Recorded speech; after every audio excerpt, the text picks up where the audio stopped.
ഓ, ഇന്ന് ഗതി പിടിച്ചില്ല അല്ലേ? ഇവിടെ തന്നെ കറങ്ങി നടക്കലാന്നല്ലോ. എന്റെ തീരുമാനം ശരിയാന്ന് ഇപ്പൊ തോന്നുന്ന. നിന്നാറ്റം കെട്ടിയിട്ടുണ്ടെങ്കിലേ എന്റെ ജീവിതം കോഞ്ഞാട്ട പോലെ ആയിട്ടുണ്ടാവും. കുറെ നാൾ കാണാത്തപ്പോ ഞാൻ വിചാരിച്ചു എവിടെയെങ്കിലും പോയി ചത്തിട്ടുണ്ടാവുന്നു. അടുത്ത ആഴ്ച ഞാൻ ജർമ്മനിലേക്ക് പോന്നാണ്. എന്റെ ഭർത്താവിനവിടെ ജോലി ശരിയായിട്ടുണ്ട്. എന്റെ ഭഗവാനേ, നിന്റെ മുത്തിയൊന്നും എനിക്ക് കാണണ്ടല്ലോ. ഞാനിങ്ങോട്ട് പോയട്ടെ. അനീഷ, നീ ഒന്നിടാ. ഇതെന്റെ നാടല്ലേ? നിനക്കറിയില്ലേ ഇതെന്റെ വൈഫിന്റെ നാടല്ലേ? എനിക്കൊന്നും മനസ്സിലായിട്ടില്ല. ഇവനാണ് അനീഷ്. നമുക്ക് ജർമ്മനി പോകേണ്ട വിസയും പേപ്പറിലും ശരിയായി തന്ന ഇവനാണ്. റൂമെല്ലാം ശരിയാകുന്നവരെ 3 മാസം ഇവന്റെ ഫ്ലാറ്റിന്റെ തൊട്ടപ്പുറത്താണ് താമസിക്കേണ്ടത്.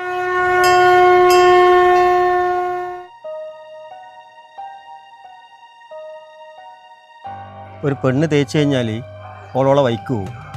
പക്ഷെ ആണങ്ങനെയല്ല. ഓൾ എന്ത് ചെയ്യുന്നു, ആരുടെ കൂടെ പോയി, എവിടെയാണ്, ഇതെല്ലാം അന്വേഷിക്കും. കുഴി ചാടിക്കാനും കട്ടക്ക് കൂടെ നിൽക്കാനും ഒരു ചങ്ങായി അതെല്ലാവർക്കും ഉണ്ടാവും. എനിക്കവനെ പരിചയപ്പെടുത്തണ്ടല്ലോ. പുറത്തേക്ക് പോകാൻ വേണ്ടി ട്രൈ ചെയ്യുന്ന നിൻ്റെ ഹസ്സിന് എൻ്റെ നമ്പർ കൊടുത്തത് ഓനാണ്. ഇനി നീ എപ്പോൾ ഫ്ലൈറ്റ് കയറണം, എവിടെ പോയി ഇറങ്ങണം, എവിടെ താമസിക്കണം എന്ന് ഞാൻ തീരുമാനിക്കും. നീ എന്നാ പറഞ്ഞ് ഇനി കൺമുന്നിൽ കാണണ്ടല്ലോ എന്നല്ലേ? ഇനി ഒരു 3-4 മാസം നീ എൻ്റെ മുമ്പ് കിടന്ന് കറങ്ങും. അത് ഞാൻ കാണും. പോട്ടെ.